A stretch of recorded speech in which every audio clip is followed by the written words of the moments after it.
안녕하세요, 잭입니다. 안녕하세요, 잭입니다. 너무 어처구니없고 화나는 일이 또 일어났어요. 이거 없네. 지난 메르스 때도 그렇지만은 지금 이거는 지금 말도 안 되는 한 이비인후과 병원에서 홍역 의심되는 환자, 홍역이라거든요. 홍역. 어렸을 때 한 번씩 예방주사도 맞지만은 걸려보신 분들 있을 거예요. 전신에다가 이제 발진이 일어나고 입안에 점막까지 다 발진이 많이 일어나서 이제 20살이 되신 분들은 예방접종을 많이 하고 있으니까는 홍역을 앓지 않고 그냥 넘어가신 분도 많을 건데, 홍역은 법정 전염병 중에 2군 전염병입니다. 2군 전염병. 2군 전염병은 이제 예방접종으로 해결이 가능한 질환을 2군 전염병이라고 하거든요. 홍역 자체는 신경계나 이런 데를 침범해서 뇌증이나 뭐 뇌염이나 중추신경계 질환이라든지 아니면 여러 가지 문제를 일으킬 수가 있고,免疫力 약하신 분들한테는 위험할 수 있고, 나이 든 사람이 홍역에 걸리면 굉장히 위험할 수 있기 때문에 보통 이런 감염병 같은 경우에는 국가적으로 관리를 하고 예방접종을 하는, 출산해서 애를 이제 낳아보시고 키워보신 분들은 알지만은 필수 예방접종 안에 홍역 예방접종이 들어가 있어요. MMR이라고 해서 풍진, 홍역, 뭐 볼거리 이렇게 한꺼번에 잡아주는 예방접종 맞는 게 있는데, 그렇게 해서 이제 홍역을 컨트롤하게 되는데, 이 법정 전염병 같은 경우에는 발견이 되는 즉시 의료진의 경우에는 신고를 하도록 의무 사항이 있습니다. 그걸 안 하면은 200만 원의 벌금이 처해지는 그런 법으로 정해져 있는 병인데, 이 홍역 같은 경우는 아까 얘기한 것처럼 전염성이 굉장히 높아요. 그래서 보통 홍역 치료를 해보신 분들은 알겠지만은 병원에 입원을 잘 안 합니다. 홍역에 걸렸다 하면은 전파를 막기 위해서 집에 있어야 되고, 집에서 이제 약을 맞고 약을 먹고 이렇게 봐야 된다 이렇게 얘기하시는 거고, 병원에 오게 되면은 격리시설 안에 입원해서 지켜봐야 되는 그런 병이에요. 굉장히 전염성이 높기 때문에 그래요. 그렇지만 홍역 자체는 예방접종 맞고 나서 항체가 있냐 없냐 확인하는 검사도 있고 해서 제대로 예방접종을 맞고 치료를 잘 받으면 컨트롤이 잘 되는 축에 속하는 병입니다. 전염성이 높아서 전염병으로 나타나 있긴 하지만, 그런데 한 이비인후과에서 홍역 환자를 발견을 해서 당연히 이거는 신고해야 될 의무가 있고, 홍역 환자가 발생을 하면 그 주변의 지역사회 내에 저 전염병이 심하게 돌 수 있는 가능성이 높기 때문에 그 전염병을 빨리 컨트롤하기 위해서는 홍역 환자가 발생했다 안 발생했다 이런 사실을 주변 보건소나 예방사업이나 예방접종을 할 수 있도록 그런 국가적인 사업도 같이 해야 되지만은, 일단은 홍역 환자가 발생을 하면 빨리 이제 그거를 디텍션이라고 하거든요. 빨리 확인을 해서 이 홍역 환자가 더 이상 발생하지 않도록 역학조사를 빨리 할 수 있는 그런 환경이 현행이 돼야 되고, 홍역 환자가 발견이 되면 빨리 이 홍역 환자를 치료를 하고 격리를 시켜야 돼요. 그래야지 이제 더 큰, 흔히 얘기하는 우리가 팬데믹이라고 하거든요. 팬데믹. 전염병이 확 퍼져가지고 굉장히 위험한 상태를 얘기를 하는데, 그런 상태가 안 나타나도록 만들어주는 중요한 단계입니다. 초기에 감염병 질환자를 찾아내서 신고를 하고 퍼지지 않게 막는 게 굉장히 중요해요. 잘못하다가는 국가적인 문제가 될 수도 있고,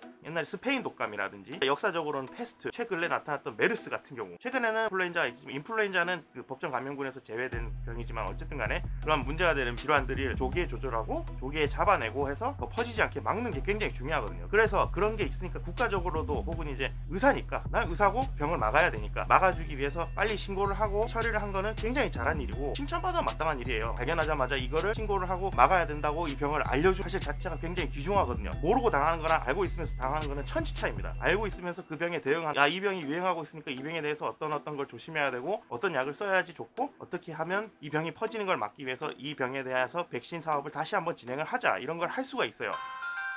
감염질환의 최전선에서 감염병을 먼저 확인을 하고 우리가 대응을 할 수 있게 해주는 과정 자체가 굉장히 중요한 과정이고, 이 이비인후과 선생님은 굉장히 잘 대처를 하셨어요. 홍역이 있다는 사실을 우리가 이제 알게 됐으니까 이 홍역이 어디서부터 시작되었는지를 확인할 수 있는 그런 거를 확실하게 알게 해준 거죠. 칭찬받아 마땅한 일인데, 지금 보시면은 의원 한 분이 이 병원에서 홍역이 처음 생겼다고 그거를 까버린 거예요. 페이스북에서. 공개한 것 자체는 문제가 아닐 수 있지 몰라도, 사실 사람들 성격이라는 게 무슨 감염병이 어느 병원에서 시작됐다 하면은 보통 그런 감염병이 일어나면 전반적으로 역학조사를 쫙 합니다. 혹시나 이제 그 감염병 때문에 의료진이 감염되진 않았는지, 무슨 문제가 있진 않았는지 항체 검사라든지 아니면 예방접종을 추가로 맞는다든지 해서 검사를 해서 이상이 없는 걸 확인을 해요. 자기네들이 문제가 생기면 안 되니까. 당연히 자기네들 생명이 달린 일이고 문제가 될 수 있는 일이니까 빨리빨리 검사를 하고 진행을 하거든요. 실제로 그 이비인후과에서도 자기네 의료진에 대해서 싹 검사를 시행했고 문제가 없는 게 판별이 났고, 그 환자가 왔다가 병실이나 이런 곳은 소독을 완료한 상태예요. 현재로서는 전혀 문제가 될 일이 없는 상태예요. 그렇지만 한 의원이 그걸 페이스북에다가 게시글을 올려버렸어요. 이 이비인후과에서 홍역이 시작돼 버렸다. 이게 지금 말이 되는 소리입니까? 이렇게 얘기를 하면 자세한 상황을 알고 얘기하시는 분들은 뭐 그래 이 병원 시작됐네 이렇게 얘기하고 말 일이지만은, 어디 뭐 대한민국에서 뭐 이렇게 얘기를 해놓으면 반응이 어떻게 나왔습니까? 메르스 사태 보셨죠? 메르스를 진단하고 치료하는 의료진이었다 하면은 자식들은 뭐 균 없는 거 아니냐, 왕따 당하고 배척당하고 학교에 오지 말아줬으면 좋겠다 이런 공문이나 돌리고 사람들한테 불이익이 돼서는 안 되잖아요. 불이익을 일으키고,